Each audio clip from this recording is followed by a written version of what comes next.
All right, we are live in the studio with the genuine juice guy, Chris Goode. What's up, brother? What's up, man? Thanks for having me out. I'm excited. So, let me pour myself some juice here before we get started. We are both on a juice cleanse. That we are. Yours a little bit longer than mine. Yep. On day 28 today. So, how did you decide you're going to do? So, you're doing a 30-day, right? Total?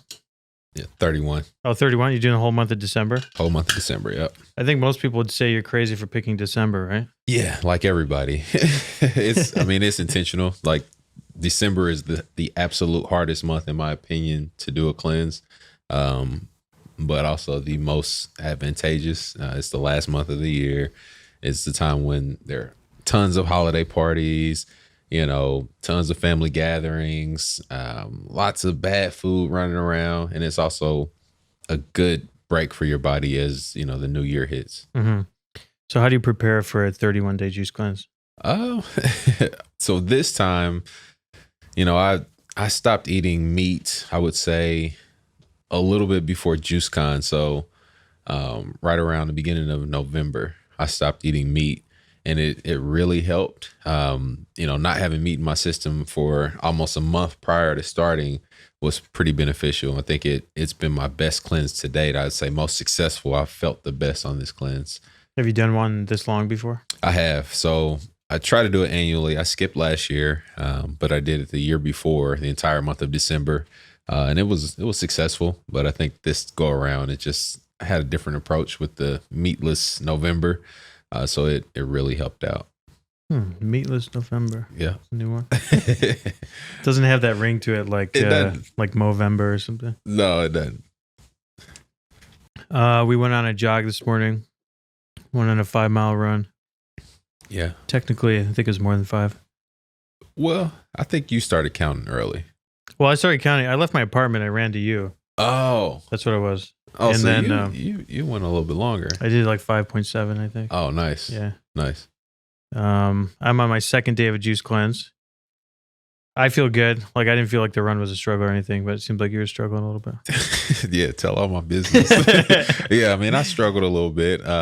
There after I think about 3 miles in, I think my body was like, dude, you haven't eaten in 28 days. What are you doing to me?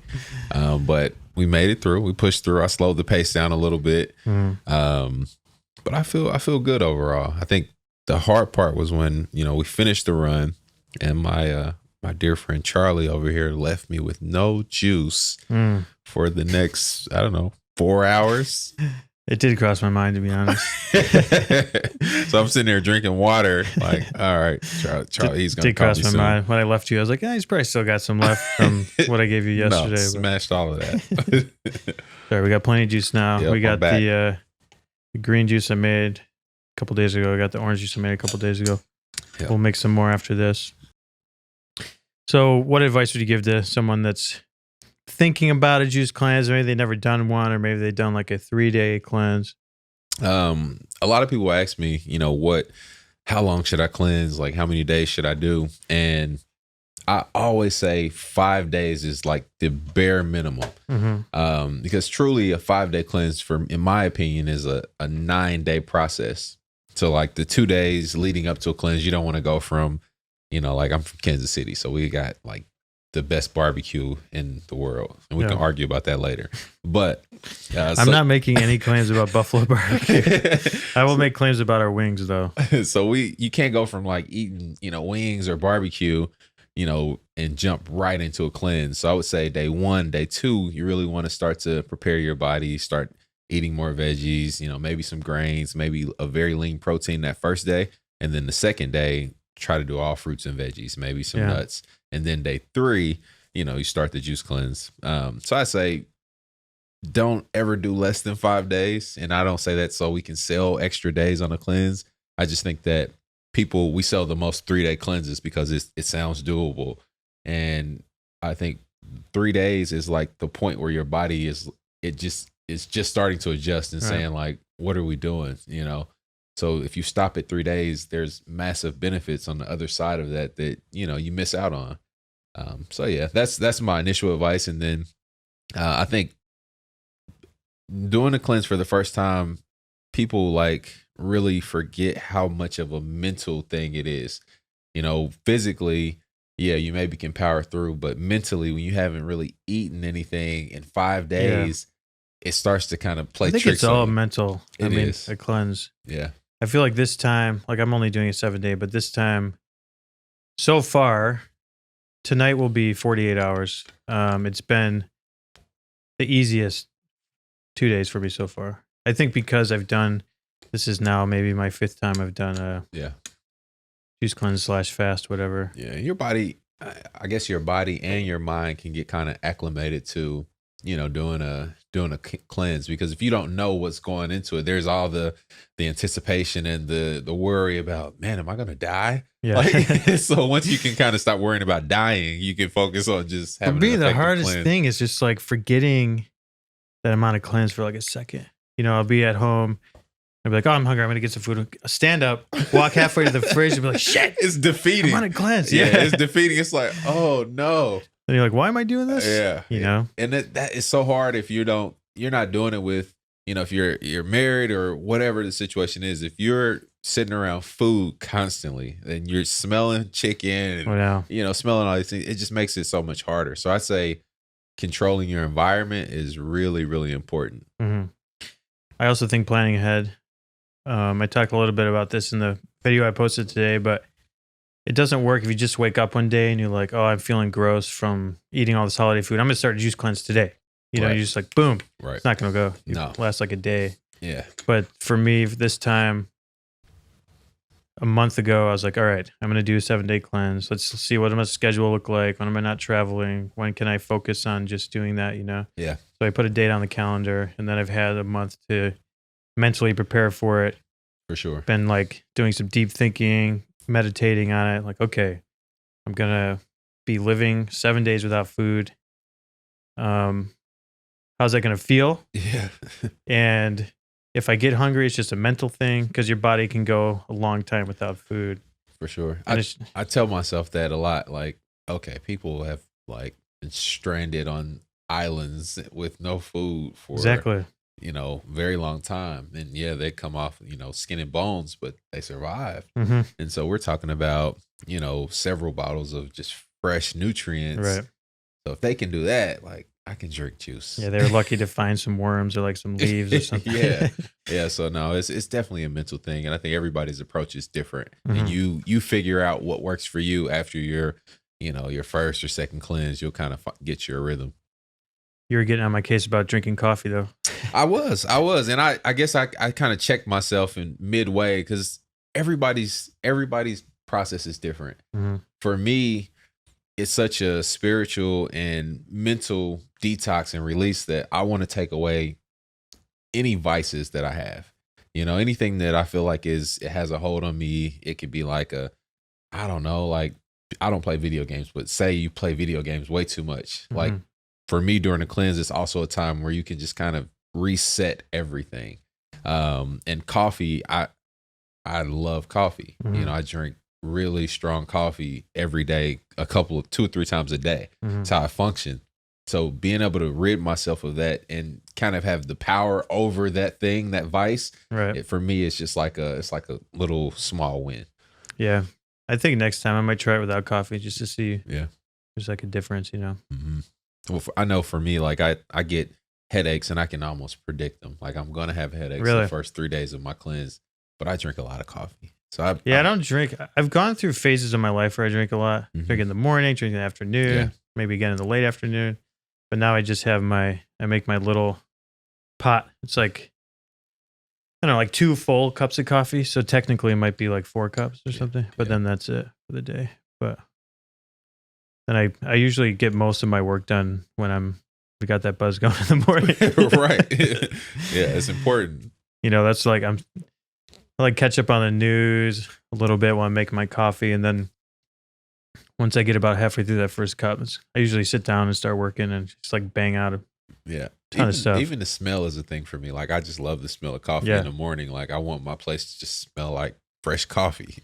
But so you think that's also giving your body a hint like your caffeine's coming. Yeah, like, okay, you can make it through this day. Like you got something coming to you. Yeah, for sure. I do. So just before we got started, I came up with a couple. Think of what we could title this podcast. You want to hear my ideas? Yep. Number 1, what's good with Chris Goode? No. Okay. Chris Goode, the bad boy of juice. Chris Goode, genuine juice guy, or is he? No, I hate that. Gotta get those clicks, man. That's all you got? That's all I got. What? I thought it was gonna be like Chris and Charlie take Buffalo or something, or CNC. I had the other idea before. Charlie and Chris's Christmas cleanse. Yeah. That's better, right? Yeah. You come with all this like lameness. It makes me look terrible. Gotta get those clicks, man. It's like I remember on the local news or something one day, this is back when Mr. Rogers was still around. Remember Mr. Rogers? I do remember. Yeah. I just don't know where this is going. They're like, Mr. Rogers is the real man, as nice as he seems on TV. And they like hyped it up for like 3 days. Then you watch it and it's like, yeah, he really is. Yeah, I think so. It's like, man, I feel ripped off. All right. So the juice cleanse is going good. You got 3 days left. How was that traveling, like flying and stuff? Not having the juice for a few hours is rough. I found a juice place, that shall remain nameless, in the airport. When I got to my layover, so that helped. But it wasn't bad. I kind of loaded up beforehand, found that juice place. Oh, I know which. Luckily, yeah. The one that is often in airports, I guess. Yeah, probably that one. But I went there and, struggled through it, but it wasn't too bad. It was, the flight they weren't too terribly long. Mm-hmm. So, I try to drink a lot of water when I'm on a juice cleanse. So I just get a big bottle of water. Yeah, water helps for sure. Yeah. Sleeping. I slept a lot. I was trying to go to bed at like 7:00 last night. My girlfriend was like, no. Yeah, it's important. I'm telling you, like, I swear by it. It's when I'm on a cleanse, like, I really have to be efficient with my time, because I don't want these lag times where I'm not doing work or, having juice in my hand. Like, I'm just going to go to sleep now. Right. Like, totally. Yeah. Yep. How did you ever first get into juice? First getting into juice, I was so I used to travel for work. I was a catastrophe adjuster. And this particular, was that like insurance? Yeah. Yep. So I adjusted large scale claims from like wildfires to tornadoes, hurricanes. Adjusted, huh? Yeah. Adjusted. I worked up here in this area, not this far north, but does that mean you like go into catastrophes and try to figure out liability and stuff? You would go in, so they deploy a team of people, and for like a big storm like Sandy or Irene, we'd come in immediately after the wind stopped blowing, and we'd have kind of our set list of customers we needed to see, and we'd go and we'd figure out what damage they had, if they still had a home, and write checks in some instances, and others, decide that, okay, you unfortunately didn't have coverage. It's a shitty job, man. Yeah, I mean, it was like good and bad. Like people, it was kind of like you got to see humanity. Like when people are losing everything, it really shows you like who we are as people. Like when you're holding pictures in your hand and your house is like just submerged in water. It really gets to the core of who people are. So I got a chance to connect to people, So it was like unfortunate in times, but it allowed me to be more empathetic, right, when people are going through things. So yeah, I gained a lot from that job. But during that job, I would travel tons, and even in my off time, I might go to a different city and see one of my friends or something. So this particular trip, I was going to visit a couple of buddies of mine in Los Angeles. One that was from Kansas City as well, and then the other from St. Louis. And so, we're Midwest kids. Like we're meat and potatoes, barbecue. Like that's how we were raised. So I get to LA. I mean, I'm fresh from baggage claim, and they're like, "Oh, Chris, man, welcome. Like, good to see you, bro. Like, by the way, we're not eating today." And it was like, Like, wait, what? Like, what do you mean you're not eating? You mean on today? purpose? Like, is this a joke? So they tried to explain to me what they were doing, and they were on this juice cleanse, and I was completely foreign to the concept. So I thought in that moment, I'm like, okay, man, my friends, they've moved to Los Angeles and lost every good part of their minds. Like, like they've lost it. How long have they been out there at that point? They probably have been there for a good like 6 or 7 years. Oh, okay. So I was like, okay, Los Angeles just took their minds away. But then the next day, they showed me a documentary, Fat, Sick, and Nearly Dead, which many of us know about. Yeah. So I watched this documentary, and I'm still at the beginning. I'm thinking, man, these guys are crazy. Like, what is? And slowly, I'm watching it, and you've seen it. Joe Cross, he's going across the United States, and he's talking to people about, well, why did you pick this loaded country gravy? And like, why did you pick that? And he's going through the process of doing a juice cleanse for 2 months. So for 60 days, this guy's drinking only juice. And I'm thinking, wow. But at the end, it showed his transformation, and it blew my mind. Not only that, but he helped that truck driver go through the transformation too. Yes. In the film. Two people. There was a lady as well. Mm-hmm. And at the end, so his transformation, the impact he had on those two people, it was like, okay. This is just a straight up documentary. I mean, that is, to me, one of the most impactful documentaries I've ever seen. Like, forget about just in the juicing world, like, period. Because it was proof. It's not proof that it works for everyone. It's proof that it worked for those 3 people that tried it and gave it a shot, Absolutely. I mean, got off all their meds. He got rid of his autoimmune disease. It was unbelievable to me. Like I said, I looked at it and I said, wow, this guy changed his life in 2 months. Literally flipped it around. Absolutely. A complete 180. And beyond his physiological difference, like his mentality and how his confidence and how good he felt about himself. He just looked alive. You know what I mean? And this is a guy that's well-to-do. So it's like he had resources, but he didn't have his life. You know what I mean? And to see that, I was like, okay, there's something to this. So I came home to Kansas City, and I did a 10-day juice cleanse. I do not recommend jumping into a 10-day juice cleanse for your first time, but I did that, and it sucked really, really bad. But then I felt amazing by the end of it. And I used to play football, through college, and at the end of it, I felt like, man, maybe I should go try out for the Chiefs. Like, maybe I still got it, And so I was like, okay, it's something to this. And I was still traveling for work, so I started to immerse myself in the culture and going to juice bars, literally from coast to coast. Started to frequent the juice bars at home, and that's how I initially got into juice. So you did the 10-day cleanse. Yep. And then I did the 10-day cleanse. I felt amazing at the end, and then I started making juice on my own. I started traveling with the juicer to different, like if I was driving regionally to Oklahoma or something, I would take a juicer with me. And I got into it. I started taking pictures of juice bars, and I just really got into the culture just as a consumer. I would go on Yelp and look for, what juice bars are around my hotel. And I just really, from a consumer's perspective, like I fell in love with the culture of juice. It's an awesome industry, an awesome culture. Yeah. Great people.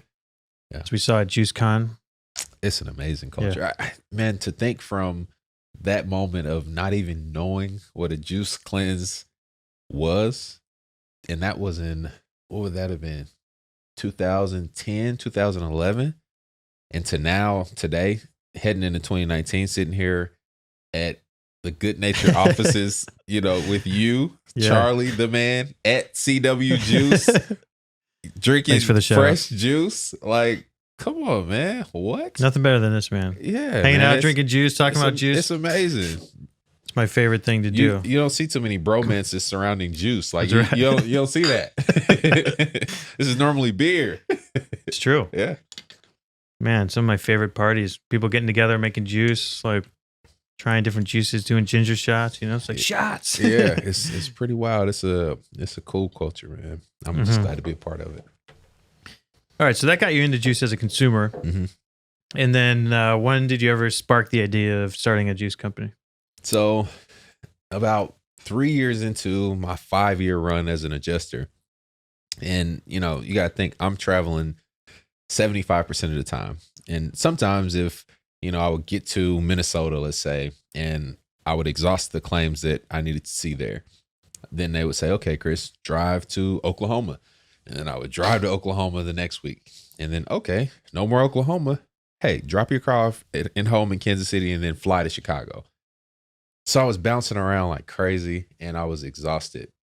And I say Chicago because in this particular instance, I found myself restless at night in a hotel in Chicago, and I couldn't really place where I was at. It was on one of those trips where I went to 3 different cities, and I was like, I had to think about like, where are you at? Yeah. And I had to sit up and really think, and I was like, okay. And that was like a breaking point for me. I was like, man, this isn't sustainable. You know, I can't really build a family this way. I couldn't see myself retiring doing this. I made really good money. You're basically on other people's time the whole time. Yeah. And it, you know, the travel just became so cumbersome. Like I would get home to my bed and just feel like, oh my God, I'm free.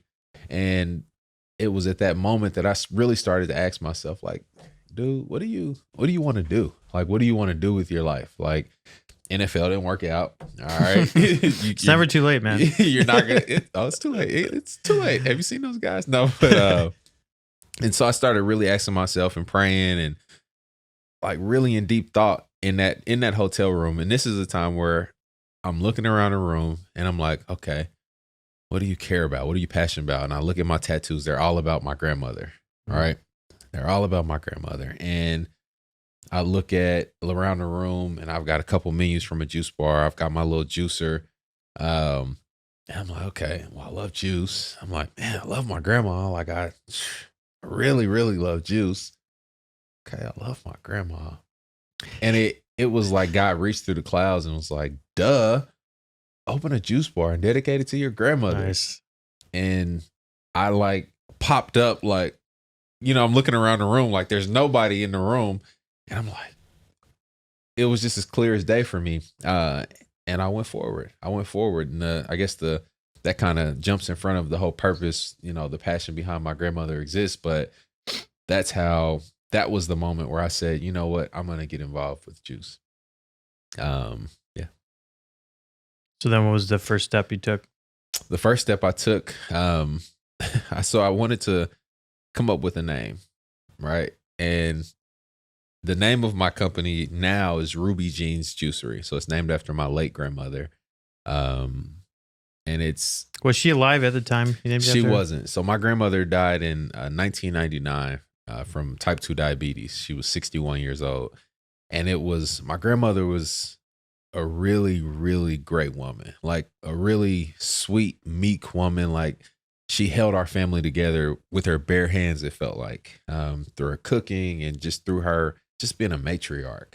Like she was the consummate grandmother. And so it was almost like she fell ill with type 2 diabetes and her window was really short. So it went from grandma sick to grandma's in the ICU and they're potentially going to put her on life support. Mm-hmm. So my family sent for my great grandmother to come up to Kansas City and essentially say goodbye to her only daughter, to my grandmother, Ruby Jean. And so my great grandmother comes up and she says her goodbyes and she's in there, you know, maybe 45 minutes or so, just them two. And my great grandmother, after that moment, she came out to the waiting room where we all were. And, you know, there's clergy around and there's family and flowers and food, the whole bit. So that's the scene. And my great grandmother comes out and you can tell she's like very overcome with grief. And so she takes this big gasp for air, has a massive heart attack and dies. Whoa. So my great grandmother died right in front of us. And then 2 days later, we took Ruby Jean off of life support. So I'm 14 at the time. I had never seen anybody die. And now in like just that quick, the two of the most important people in my life were gone. And okay, I'm getting chills right now listening to that. That's crazy. Yeah. And that's the passion that I've always like carried a chip on my shoulder from my grandmothers, you know, specifically Ruby Jean. So like I channeled it through football. So every time I would sack a quarterback, I would like point to the sky and be like, that's for you, grandma. Like everything I did was for my grandmother. Graduating, anything that I did well, I wanted to honor her with it. So I always had that chip, right?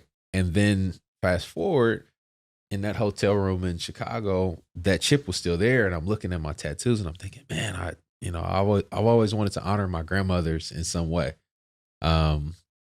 So went from that moment, realized I wanted to do a juice bar to kind of contradict, and show people this type 2 diabetes isn't, it's not like this rare form of cancer or, something that's super preventable or like they're just spending millions of dollars for to find a cure. It's preventable. How much you move your body and what you consume. That's it.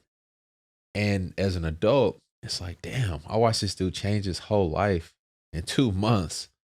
And my grandmother she never had that moment where she woke up. That spark never that fired. Moment, yeah. That life-changing moment, that moment where it's like, man, this is like, and it's not even just about juice, like just health in general. So 61 is too young. Like that's way too young. And so I took the passion of wanting to just hug her, wanting her to be able to see me graduate at different levels, meet my son. I took that passion and turned it into, a juice bar concept called Ruby Jean's Juicery. That wasn't the first name.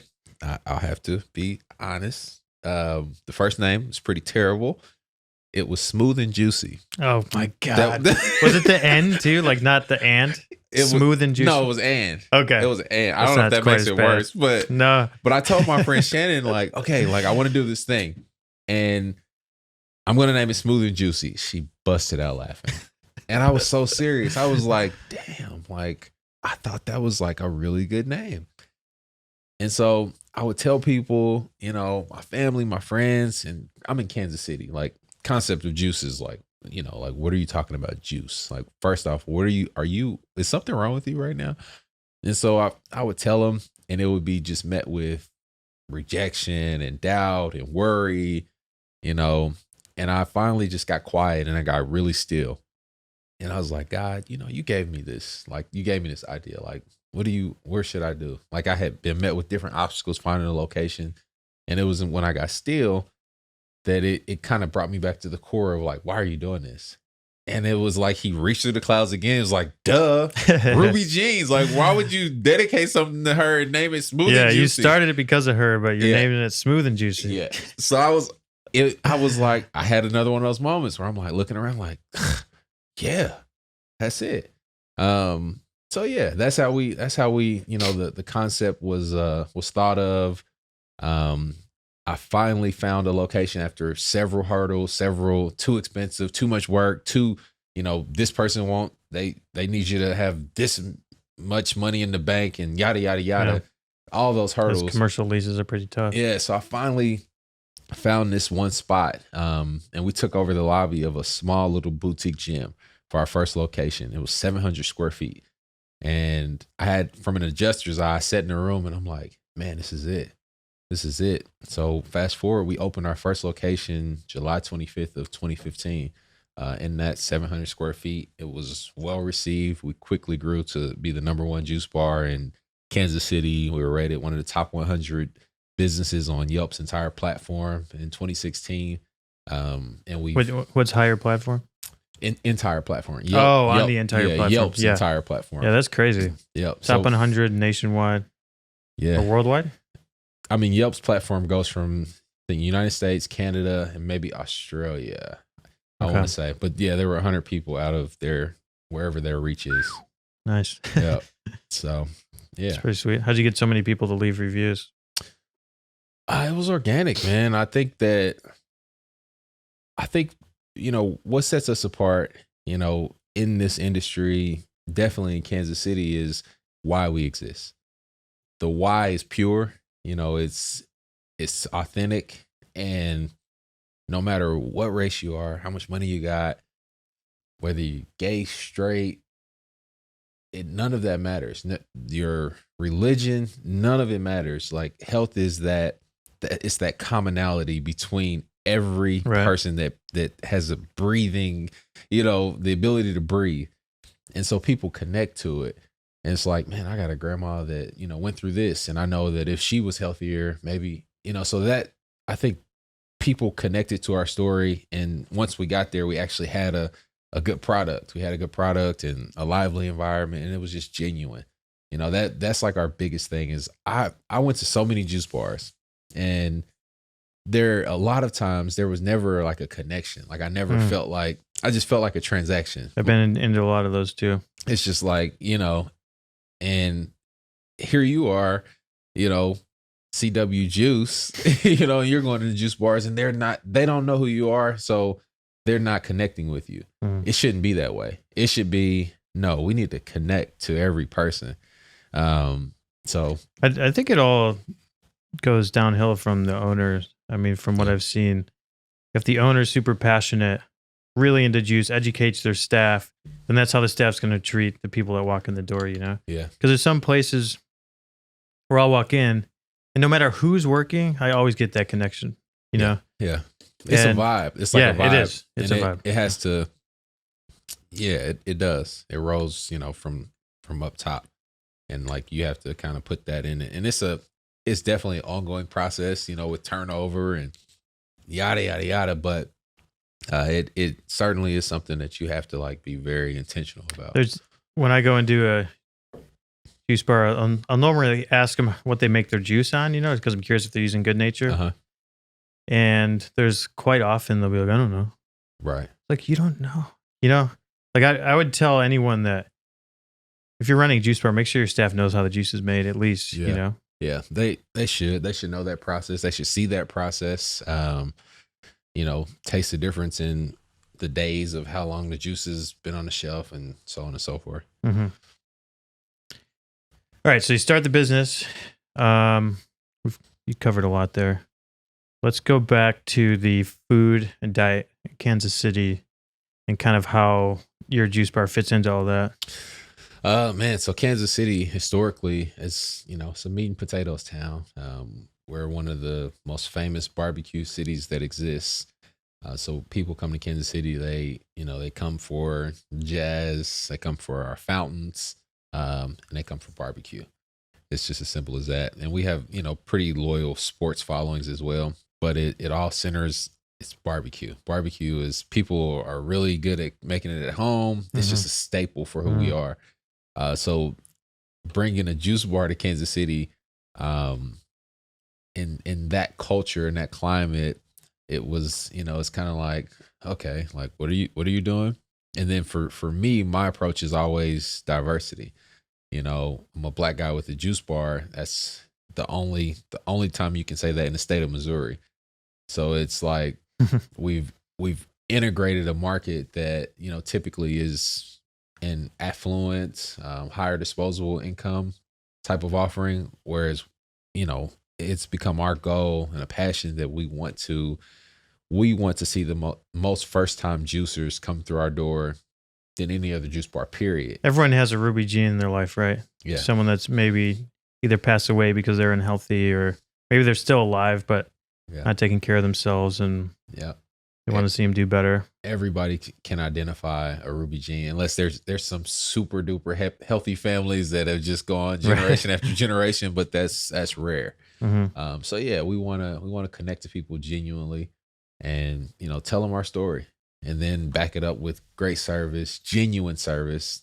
To me, that's the most important thing.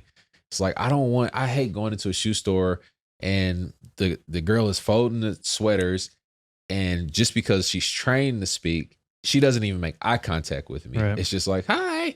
And it's super plastic. Like, you could peel it off of her face. Like, I hate that. So I developed these 4 points of genuine engagement. So it's very simple. When you walk through the door, I want you to speak to the person that's walking through the door like your favorite aunt just walked in. Just genuine, like, hey, Aunt Betty, like, what are you doing here? Like, you know, when you see somebody you love, your heart opens up and your face opens up. So I want that to be the first thing. I want, if they've been in before, you to start to remember what they're getting, you know, and have that genuine point of engagement. Hey, Tom, you getting the Berry Strong again today? Or, you know, I haven't been in before. Do you need any help at all? Let me know. I know it's a big menu. Like, let me know, but genuinely. And then that third point is when, like, I'm giving you $10 of like my hard-earned money for something that I do want. But that's a time where to be grateful and say, hey, thanks for stopping by. Like, what do you got going on today? Something real simple. And then the last one, it's like common courtesy. Like, nobody's going to leave your house and you don't say bye to them. Right. So don't let somebody leave our doors and you didn't like just say, hey, have a good day. I was eating at this restaurant recently with my brother and sister. And the whole time, the servers in there, every time we needed something, you'd wave to them and they like avoid eye contact and just like turn their head. Yeah. And then we're walking out to leave. And she's kind of doing something on a table near the door. And I look up to give her the okay, bye, and she just looks away. I'm like, what is going on? Yeah. She can't even say bye to me. Yeah, it's like, dang, I'm leaving your house. Like, see ya. Like, maybe we'll come back. Yeah. I felt so empty and like rejected, Like I was like, yeah, it's like you didn't have any value, That's why people like, companies, you want to say people's names because like I'm not, caramel macchiato. My name is Chris. You know what I mean? So I think that genuine piece, for us, like I'd almost feel like a fraud if I pour my heart out in our story and I tell you all about my family and then you come into our home and we don't treat you right. Right. So it carries through. You said something to me while we were jogging this morning, which I thought was pretty cool, that you want to be the juice company that, how'd you word it? It has the most people try juice for the first time. Yeah. Yeah. That's like long-term goal. I would like to go down in history as Ruby Jeans being the company that more people try juice the very first time by way of coming in our doors or picking up our product off the shelf than ever before. Because it's like health, I think it can get kind of far gone, like I believe there's a balance, everything is just balance, and there are people that like, okay, I'm only going to eat 2 carrots today, 4 heads of romaine lettuce and 2 sunflower seeds. Like they get too far gone. Right. And they lose touch. Yeah, they're like weighing everything. Yeah. And like you forget to live. But for us, it's like, no. We want to encourage people that are still eating pizza a couple of times a week or going to McDonald's several times a week as a lifestyle to say, hey man, I want to try something different. Like I'm tired of this same old thing. So that's what we want because there's so many, there's this industry of people where they already know about it. Like we love juice. We've had it. So if we go into a city, we know what we're looking for. But then there's like this entire population of people that literally have never had fresh juice before. And I just feel like there's a way. Literally billions. Like so many, too many. You know what I mean? And other people that, well, I should say many of those people think they've had real juice. Right. Because they buy the stuff that says it's real juice on the label at the grocery store, Yeah, it says it boldly. Real juice. Yeah, right. And there should be like a voice that comes over, hey, that's not real juice. Yeah, right. That's what we should make. We should make an app where you can like point it at like a juice. Yeah, like fake juice. Nope. Yeah. Stay away. Burp, burp, burp. Might be onto something. For real. Well, it's kind of like what we want to do with the Juice Association. Yeah. You put the QR code on your label, then somebody can scan the QR code. It'll take them to the website, the web page on the JMA website that says, okay, look, we certify this company. Here's how they're making the juice. Here's all the process has been through it. They're not putting any additives or preservatives, Yeah, it's good to go. Yeah. Yeah. I think that's pretty sweet. I do. I like that a lot because it's, it's just protection for the consumer. Because there's so much, there's so much tactic and strategy and marketing these days. It's like, man, I don't know what to pick up. There's like 100 options. And it all says forget it's it, man. real. I don't even like grocery shopping anymore. Just because I don't believe anything on any of the labels. Yeah. As soon as a word becomes popular, then it's everywhere, like organic, local. Yes. Like local, where is this made? It's like, I think it's like a 500-mile limit on local. Right. And then, there's, it's just all sensationalism, and not really the core of really impacting our food supply. Yeah. Yeah. No good. Yeah. All right. What else have we been talking about? We just spent a couple of days together. We've been talking about a lot. Yep. Got, you are a family man now. I am, man. I had my first son October 5th, and man, it was, I don't know, just one of those moments in life where it's like, oh, okay, this is what we do everything for. Um, and he's changed me, I guess, in a way already, and it'll be 3 months next week, that he's been around, and he's already impacting me. He makes me want to be better. He makes me want to be more focused, more balanced with my family, more organized, because it's like you have to, you have an entire person relying on you, and it just changes priorities. It puts things in perspective. And it, I don't know, it's just giving me a different balance and a different sense of just what life is all about. It's been a beautiful time. What's it been like balancing work and family? It's an adjustment. I'm one of those people that can go, 12, 14 hours and look up like, oh, like but I've had to really look at my time and say, okay, you have to map out what you're going to do, because you need to have this block of time solely for family. I went at JuiceCon.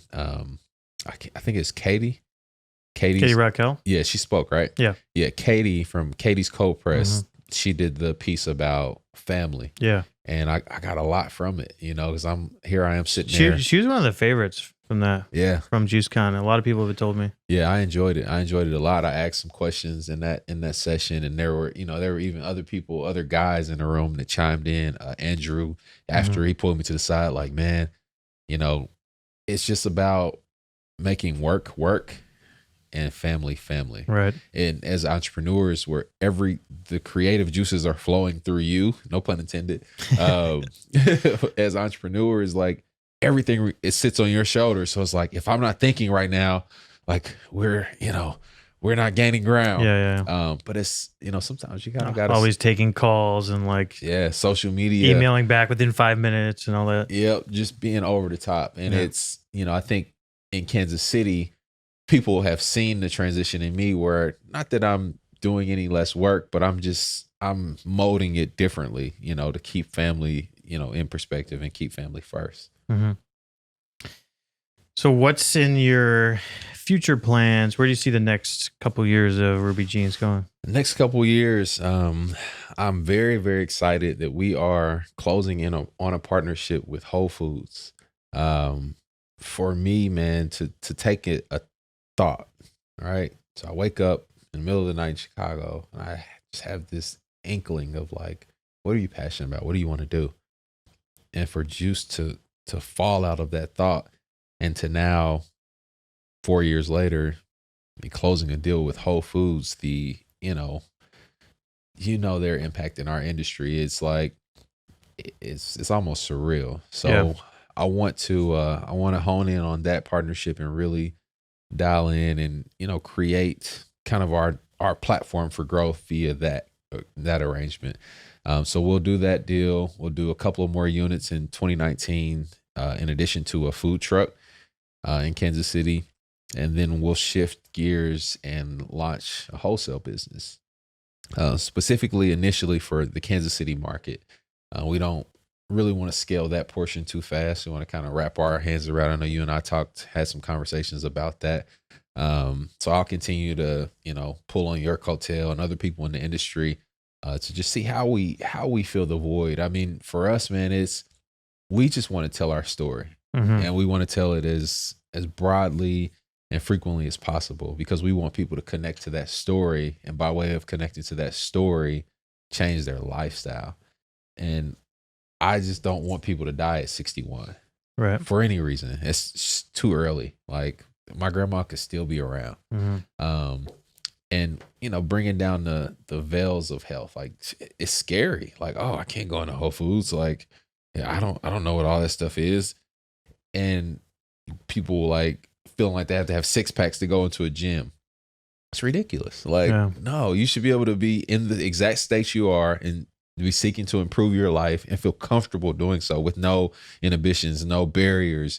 And that's what we want to do. We just want to be that voice for juice and for health that says, man, it's not that scary. Like, come on, it's cool. Like, come on. That same energy that my grandmother had when she was making sweet potato pies, I want to make a sweet potato juice with and give that same love. It's the same exact thing, but I want to create longevity for people's lives, not have them sitting around the table calling something soul food, and it's literally killing them. Right. So yeah. Yeah. So guys like you are taking a big part in what I see as the industry maturing. It used to be New York and LA, fashion models, celebrities, people that wanted to look like celebrities. Yeah. All the marketing was celebrities carrying juice, people doing yoga on the beach with 6-packs with a bottle of juice next to it, or like these, fitness models selling the juice. And now it's starting to become more approachable and I think really cementing itself in part of the worldwide diet instead of just being like this trend. Right. Yeah. And it's, like I can't wait till my son is, old enough, because I want him to have juice as soon as he can. Like, I want it to just be normal for him. Right. What was I? In my mid-20s, before I had juice for the first time. Yeah. That what? Like, when did you have your first juice? Like, how old were you? I mean, young. I was, we used to have these cider parties when I was a kid where, we grew up in the sticks. We were, we were in this town called Alma, New York. A lot of farmers, and our neighbors had pigs, it was that kind of place. Yeah. So we used to have these parties where all of our friends and, people that live on the block and stuff would come, and we'd make fresh apple cider and have these parties. It's pretty awesome. So when you were a kid. Yeah. And see, that's not commonplace. No, that wasn't green juice though. That was, apple juice, but still it was but raw. Still, it's real, like it's real juice. I mean, you're not drinking like Mott's or, whatever it is. So yeah. I mean, I want it to just become commonplace for the generations in my family. Like, I don't want to be preaching this message to the public and not preaching it to my family. I think I get on my family's nerve a little bit. Like, dude, we this get guy it. with the juice again. Yeah, like, we get it. You got a juice bar, yay! but yeah. What is your family diet like? Man, it's a lot of the same. I think we've got a lot of, like, my mom and aunt and my sisters have started to be open to change, and like they, we're still kind of like up and down. Like, we'll do really good for a while, and then it's like, oh man, I got to get back on it. I don't think we found that consistent vein of just, you know what, I'm just going to be healthy as a lifestyle, and I'm not going to have to, take these drastic measures and like really get down on myself. Like, I'm just going to be healthy. Mm-hmm. We haven't found that as a family. I feel it's pretty difficult to attain, even for me, because, different reasons, but it's like the goal is to just, like, my lifestyle is just balanced and healthy and whole. Like, that's the goal. So you were talking about maybe permanently cutting meat out of your diet? I'm talking about it, Charlie. Yeah. Well, I guess I'm talking about it too, since I'm talking to you about it, right? Yeah, I'm talking about it, man. It's, I've like not having meat for now almost 2 months. I just feel good, man. Like, I feel really grounded, and I feel solid. I don't feel like I'm missing anything. And experiencing this cleanse for the first time with not having meat a month prior was just it's like, man, my cleanse has been so much more successful, and it's literally attached to eating meat. That's it. So, I think that you can be healthy and still eat meat. I think, like, again, it's just balance. But the way my body is, and as slow as my metabolism is, I think it's time for me to, even if I do meat, like, really limit it as like a special treat, Yeah. I don't know. I do days where, I'll just be like, okay, I'm not going to eat meat this week or something. But for me, I think it's okay. Yeah. I don't know. Meat. Yeah. No, I think meat is, like I said, I think meat is fine. I mean, we have our main location is Ruby Jean's Kitchen and Juicery. So we sell a lot of meat. But it's all balanced. It's all lean. It's not these huge, crazy portions. It's not smothered in stuff. There's a way to do meat clean. I agree. So that's important. And there's some science out there I was reading about recently that says if you eat red meat by itself, it's a lot different than if you're eating it with greens and stuff, like the way it digests and everything. Oh. It's like the impact it has is hugely different. So basically just stop eating Brussels sprouts and just go for the meat. No, I'm saying eat it with the meat. Oh. I'm saying eating meat by itself is not that good for you, but eating it with greens and stuff, it kind of reverses the negative effects. Oh, okay. Yeah. Now that makes sense. Yeah. That makes sense. All right, so let's talk business a bit. Okay. If you think back to when you started, what were some of the early struggles you had? Early struggles of starting out, just figuring everything out from how do we get this place under construction and meet code, and the financing is always a issue. I milked my 401k. I charged up credit cards. Every bit of savings I had, I took a couple of small little tiny loans from friends. And it was like the strain of bootstrapping a company is like really stressful. Especially when your personal life is kind of on the line for it, like your personal credit cards and stuff. Yes. Yeah. I don't recommend it, but for me, it was the only path I had. We just finally got my dad's house off the line of credit for our company just a year ago. Wow. It's been on there for 40 years. That's nice. Yeah. I mean, to me, that's a big win. Oh, yeah. So it was hard to start it out that way, but I think it gave me an appreciation for everything. Like sitting here talking to you, like, I hope you can tell like how grateful I am and how awesome I think this is, because like I still have those 2 credit cards is not like this distant memory. Like that was, just a few years ago. Mm-hmm. So I think it keeps me grounded. It keeps me authentic, because it's like the root and the path is raw, it's pure, it's like straight from the mud, is the saying. So I would say financing was difficult. Becoming a leader, and I've always felt like, oh, I'm a leader, like on the football field, or just whether it was in college and group projects, I would speak up. But becoming an actual leader with actual employees is a whole different ballgame. Yeah.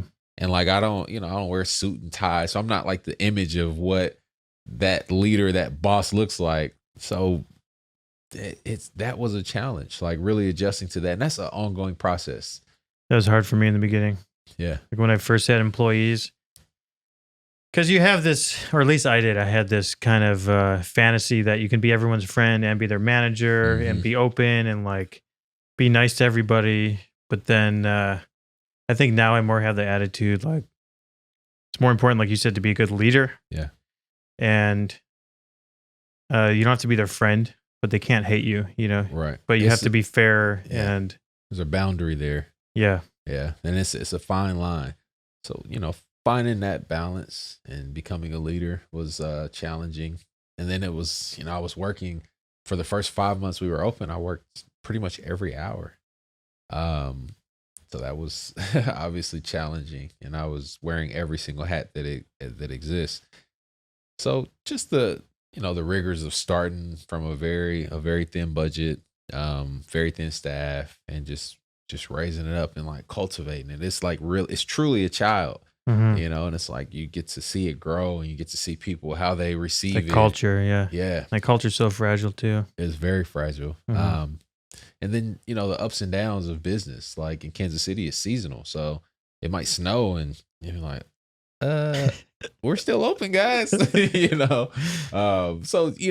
learning to maintain that balance no matter what the business did that day was very, very key. Because I didn't go in that way. I went in just like, okay, we've been doing great these first 3 months, and it's just and then it snows and it's like, oh my God, maybe this isn't going to work. So it's like, you got to balance and manage these major highs and these major lows, because one day you'll be featured in the newspaper, and then the next day there are not many people going to come in the doors. So it's like just balancing out and looking from a bigger picture. Speaking of being featured in the newspaper, You just did something. Yes. So a week ago, so last Thursday, from 5 a.m. to 5 p.m., I was in front of a camera. I had a camera crew following me for the entire day. Kind of like this crew here. Yeah, I mean, kind of like this. Not as many people, there right? were people around them. But everything I did, so, going to get my hair cut, to going for my morning jog, getting my morning juice out of the fridge, going in and making juice on the X1, lunch at Ruby Jeans, the whole bit, stopping for coffee at a local place. They took my entire day and followed me for an entire day. I'm one of 5 people that our Convention and Tourism Bureau decided that we're going to show, visitors how we do Kansas City. And so they wanted to do it from the lens of people, deeply steeped in our community. And so it was myself, popular mural artists, object enthusiasts, this local quality goods. What is an object enthusiast? I don't really know, but she. You said it like you're like, oh yeah. It's just she has a really big following, but she just is different objects, like from ceramics to. I love squares. Just different things. Just different things. Cubes. Like all kind of objects. But she has this crazy following. Cool. The mayor of Kansas City, and then yours truly. So it was a super cool honor. So you and the mayor are basically like. No, I wouldn't say that. On first name basis? No, he actually did our ribbon cutting for our first location. So he was our first customer. We still have his $10 bill framed, but he was our first customer. So it's pretty cool. Cool. So if you could, what is one thing that you wish someone told you before you started juice business? I wish I understood commercial real estate better. Because I sunk all of my money into, building out this space. And now, it's like, if you're going to change the value of a space, the owner of that space should come to the table in some way. And that's like one of the biggest things where, I think we're so eager and hungry that like that fundamental thing that could save you thousands of dollars, literally thousands of dollars, I just didn't know. Yeah, they'll normally contribute a little bit if you sign like a 5-year lease or something. Yeah. I mean, if you're gonna, even if it's a 2-year lease or a 3-year lease, that it's all negotiable. And if you're changing the value of their property, like if that business closes and you're no longer in the city, their value changes, so they need to invest as well. Just didn't know it. So, anything else? I think that piece about maintaining composure and really understanding that you're not going to have, $10,000 sales every single day, or any day for that matter, from one location. But it's like maintaining that composure and that balance is key, because you have to, if you go, it's just the same thing with this cleanse. Like you have to mentally prepare for it. Like there are going to be good days, there are going to be bad days. And if you just go into it knowing that, and like you're going to just give it your all, then it won't catch you so off guard when you have one of those really bad days when it snows or something, or there's the football team plays and everybody's at the bars instead of the juice bar.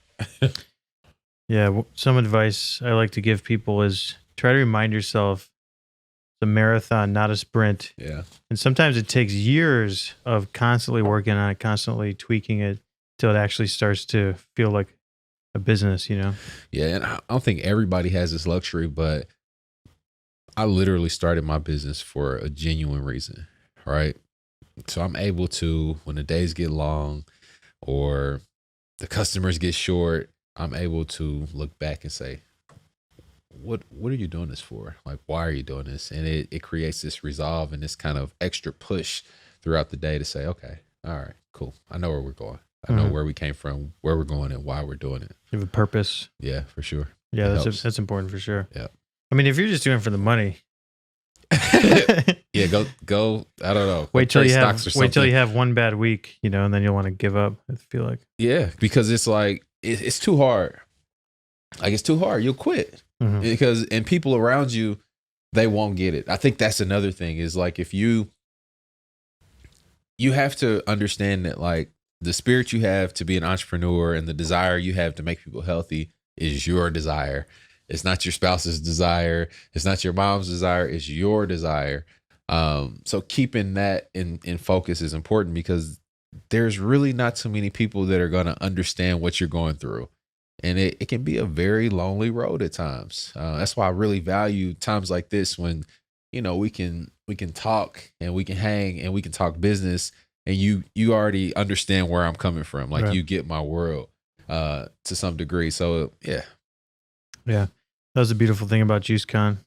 Oh my God. Oh my God. Like the juice mecca. Like what? Yeah. It was amazing, because it's, like the barriers are already like, we're all in the same fight. We're all making the world, not America. Like that was a global presence in that room. It was. We're making the world 14 countries. a healthier place. Yeah.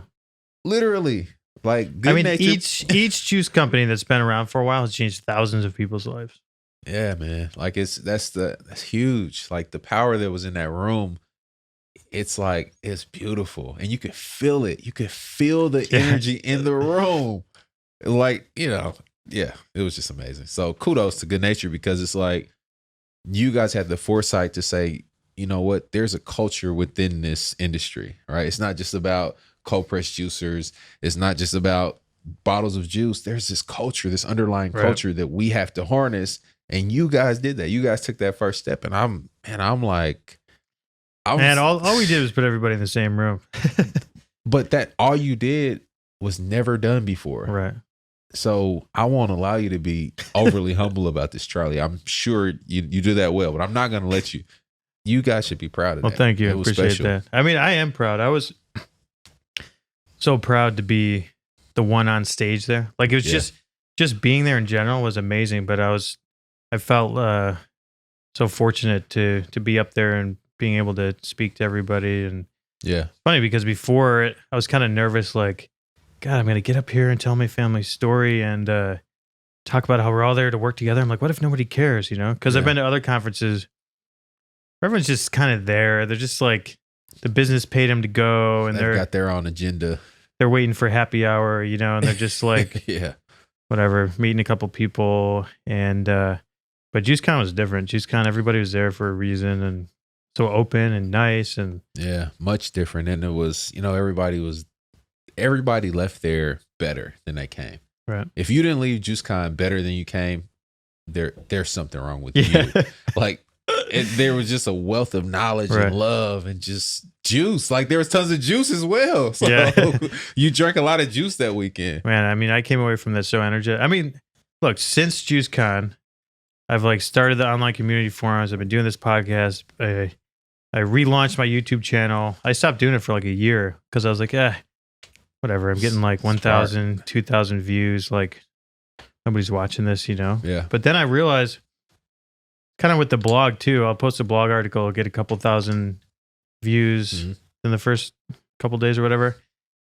And that's one thing to see it on Google Analytics, but to be at JuiceCon and actually meet everybody, they're like, look, we read the blog, we follow the blog and everything. That meant so much, So now it's now if I post a video and I get 1,000 views, it's like, wow, 1,000 people. Yeah. It's real people. It's not just a number, No, it's real people. Yeah. Like I'm sitting there watching in Kansas City, or people all over the place, all over the world. It's super cool, man. It's cool. You've got a pretty good social media following, it looks like. Decent. It's decent. We've just been blessed in Kansas City to be unique. Our place, I would say, is one of the most diverse places you can go in our entire state. That's a big statement for Missouri. We've been able to put all walks of life literally around just feeling better, eating healthy, all centered around a lady that never had a juice. Like this major contradiction, right? That people connect to. So people just genuinely connect to us, and they want to see how we're doing. And, we've closed the location. And people are like, you can feel that they're like, oh man, is everything okay? And it's just a part of business. You're not going to hit a home run on everything. I guess that brings me back to more advice. You gotta be realistic. Like you can give it the best, try, and it's just not always going to work. Mhm. But it's not, if you started it, remember why you started and do it again. You know what I Totally. mean? I learned that after closing, a location, and it was like a hard pill to swallow. But then I'm like, okay, but we still have this going on, and this was just a thought in your brain at one point. So it's like keeping that perspective is super important. But I don't know, and me as a person, like I just love people, man. Like I genuinely love people, and my football coach used to tell me, you keep wearing your heart on your sleeve, somebody's gonna rip it off.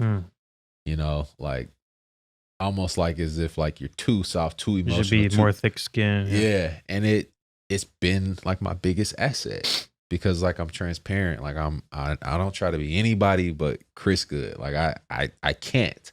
Like I don't even have the makeup to fake it. And I think people connect to it on some small level in Kansas City. I think I'm that way too. Like people meet me and they know I'm genuine, Yes. And I have been taken advantage of many times in business and relationships or whatever, but at least I can sleep at night knowing that the people that do appreciate me, the people that know me, really get me, the people that take advantage of me, they're probably going to, go rip somebody else off a few more times, and they're just going to be stagnant in their life, and they're going to have that negative energy. And yeah, it's a black pit. Mm-hmm.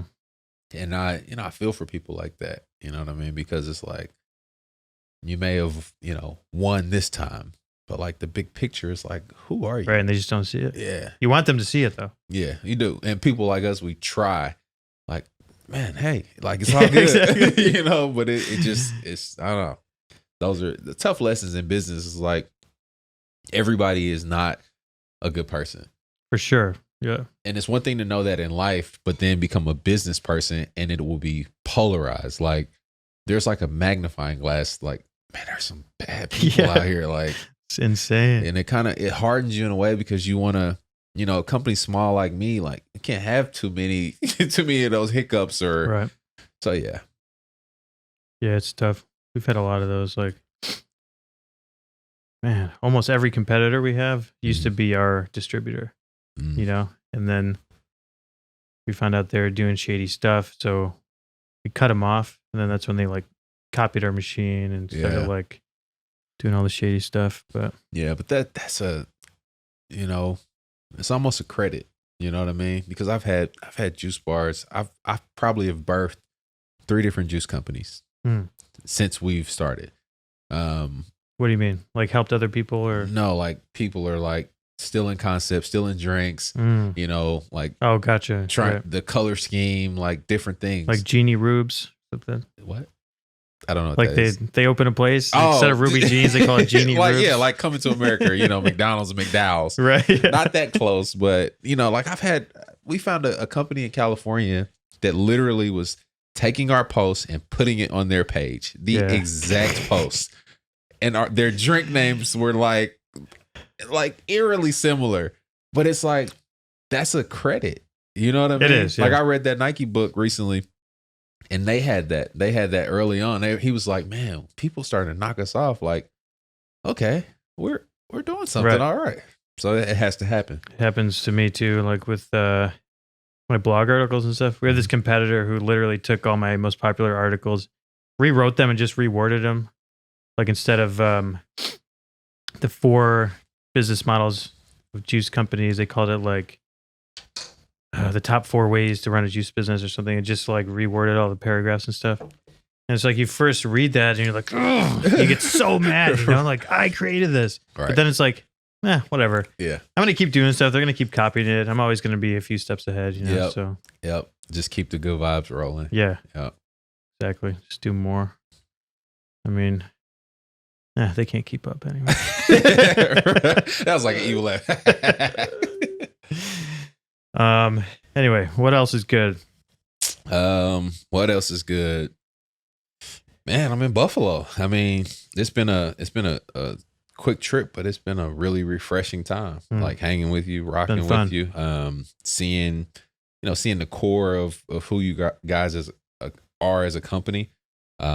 Firsthand has been really, really cool to see. Had a good run. So yeah, that's it. I'm gonna go home tomorrow and feel refreshed and Cool. get back to it. How did Buffalo compare to what you expected, or maybe you came without expectations? Or I felt like I have on tights under this. I think I don't know. I didn't really look at the weather, but I just anticipated that it was gonna be like the frozen tundra. I was like, oh man, I need to get like a Eskimo blanket and wrap it around me every day, like one of those like Sub-Zero sleeping bags just in case the car breaks down. I think that was my biggest. Outside of that, I didn't really. I know, right? When I picked you up, you're like, oh, I forgot my gloves. Yeah, see, I was like thinking like, God, my whole trip is ruined because I don't have my gloves. That's all I was thinking about was the temperature. Didn't care to look at the app and say, what is the temp going to be? I just assumed. But it's been cool. It actually warmed up. It's unusually warm today, I will say. No. I mean, there are definitely days or weeks that are like the tundra here. We'll have to close our whole business for days and stuff. Really? Yeah. I mean, there's times where we'll get 6 feet of snow in 3 days. Oof. And it's not so bad, where they're clearing roads and stuff, but where there's like wind that's piling it up. Drifts, yeah. It'll literally cover your entire front door to your business, and you'll have to dig it out and stuff. It's crazy. Wow.